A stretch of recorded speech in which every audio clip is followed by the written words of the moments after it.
Hello friend, Radhe Krishna. आप लोग कैसे हैं? आई होप आप लोग अच्छे होंगे, स्वस्थ होंगे, मस्त होंगे। मनोरमा ब्लॉग में आप सभी लोगों का स्वागत है। तो फ्रेंड, मैं आपको एक टॉपिक लेकर आई हूँ। एक सच्ची घटना है जो कि आजकल हो रही और वाकई में सच्ची घटना है, जो आज के युग में सच में ऐसा हो रहा है और ऐसा लोग कर रहे हैं। हमें ऐसा देखने को भी मिल रहा है। तो हम आज ये टॉपिक लाए हैं कि आपसे एक ये कहना चाहते हैं, जब बुढ़ापे में अकेले ही रहना है तो बेटा क्यों पैदा करना है? हम बेटे के लिए क्यों मरे जा रहे हैं कि हमें बेटा हो जाए तो हमारा आगे का परिवार बढ़ेगा, आगे का वंश बढ़ेगा। जब हमें बुढ़ापे में अकेला ही रहना है तो बेटा क्यों पैदा करना? आखिर ये एक सवाल क्यों आता है? अब सभी के मन में आने लगा है, क्योंकि ये सच्ची घटनाएं हो रही हैं और आप लोगों को सुनने में भी आ रही होंगी और देखने को भी मिल रहा होगा कि आखिर ऐसा क्यों है। हम पढ़ा लिखा कर इस काबिल बेटे को क्यों बनाएं जो बुढ़ापे में हमें दर दर की ठोकरें खाने पर मजबूर कर रहे हैं बेटे हमारे। और हम औलाद के लिए मरे जा रहे हैं कि हमें एक औलाद दे दे भगवान, हमें एक औलाद दे दे। और ये सच्ची घटना है। हमारे गुरु आचार्य जी ने हमें भेजा था, तो हम पूरी बात तो उनके ज़रिए हम नहीं आप तक पहुंचा सकते, लेकिन ये ज़रूर कहना चाहते हैं कि हाँ, उन्होंने ये बात सत्य कही है कि जब हमें बुढ़ापे में अकेला ही रहना है तो बेटा क्यों पैदा करना है और हमें पढ़ा लिखा के इस काबिल क्यों बनाना उनको, जब हमें दर दर की ठोकरें खाने पर मजबूर कर रहे हैं हमारे बच्चे ही लोग। तो उसमें एक सच्ची घटना ये बताई गई है कि मैं अपनी ज़ुबानी से बताऊंगी।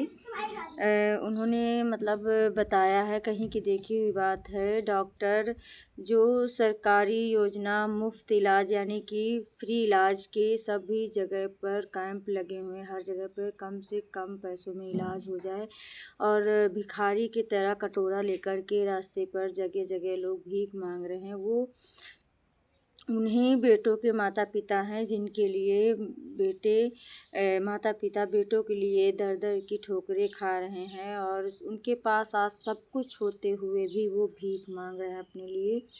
और एक पैर टूटा हुआ है और एक पैर से चलता हुआ बूढ़ा इंसान अपने लिए भीख मांगता है और किसी से कुछ नहीं बोलता है। जो इंसान आता है देखा चला जाता है। एक डॉक्टर साहब उसके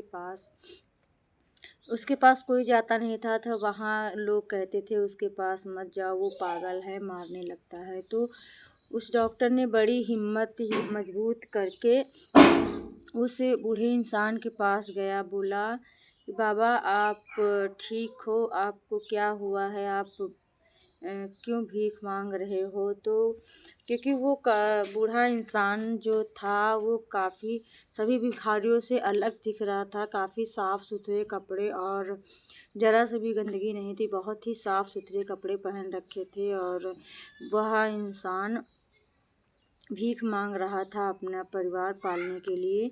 और जब उस डॉक्टर ने उससे पूछा कि बाबा आप क्यों भीख मांग रहे हो, तो कहने लगा, बाबा डॉक्टर साहब, वो इंग्लिश में बात कर रहा था। तो वो डॉक्टर हैरान हो गया कि ये मतलब भीख भी मांग रहा है, ये पढ़ा लिखा सक्षम इंसान है, ये अंग्रेजी क्यों बोल रहा है, अंग्रेजी कैसे बोल रहा है?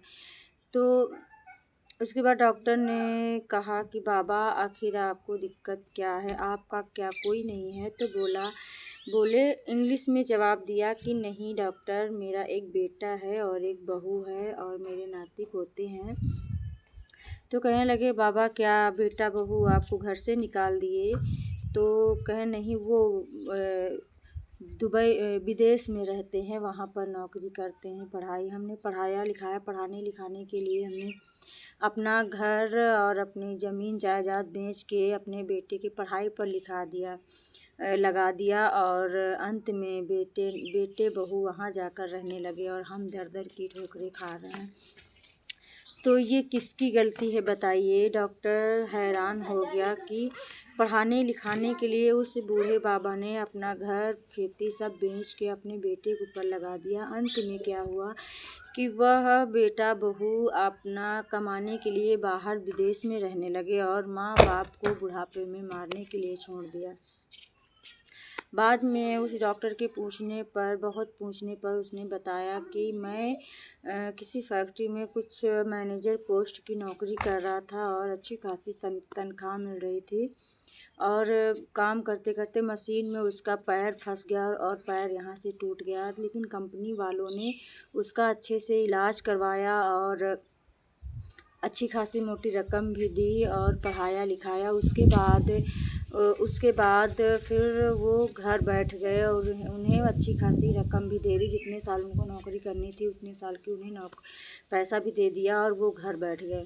फिर घर बैठे बैठे कितनी कमाई, कितना पैसा ख़त्म होता है, खर्चा होता है। तो वो बेटा बहू अपने विदेश रहने लगे अपने बूढ़े माँ बाप को छोड़ के। और उसके बाद उन बाबा को देखो, एक पैर से लंगड़ा बाबा था, उसका पैर कटा हुआ था, लेकिन अपनी बीवी और एक बूढ़ी औरत थी उसकी भी सेवा, उसको भी खिलाने के लिए भीख मांग के ले जाते थे और उनका भी पेट पालते थे।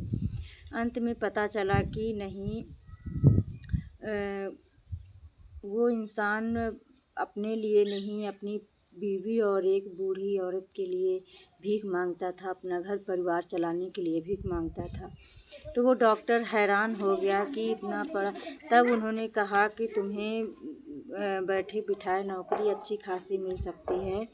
और डॉक्टर ने उसे सहानुभूति दिखाई और इलाज करने के लिए कहा। तो इलाज तो आज ये जगह जगह पर कम कीमत में दवाइयाँ मिलने लगी हैं, तो ये हो भी रहा, अच्छी बात है। लेकिन हमारे गवर्नमेंट हॉस्पिटल में, हमारे उन्नाव के हॉस्पिटल में ये सुविधा बंद कर दी गई है। जो बाहर की दवाई अंदर की ही लिखते थे वो कम दामों में मिल जाती थी, तो वो तो बंद हो गई। लेकिन आपको ये कहानी हमारी कैसी लगी आप लोग बताइएगा ज़रूर।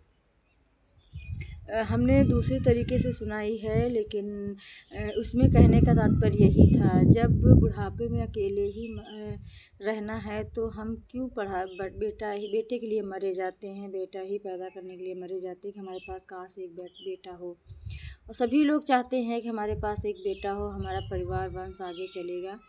लेकिन वही वंश अपने बूढ़े माँ बाप को छोड़ के, दर दर की ठोकरें खाने के लिए छोड़ के बाहर कमाने के लिए चले जाते हैं और 2 वक्त की रोटी एक माता पिता को देने के लिए थक जाते हैं, उनके पैसे कम पड़ने लगते हैं। तो यही सोच इस पर लागू होती है कि आखिर हम बेटा ही क्यों चाहते हैं, बेटे के लिए क्यों मरे जाते। जब बुढ़ापे में हमें अकेले ही बुढ़ापे में रहना है, उन माता पिता को बुढ़ापे में अकेले ही रहना है, तो हमें बेटा ही क्यों पैदा करना है।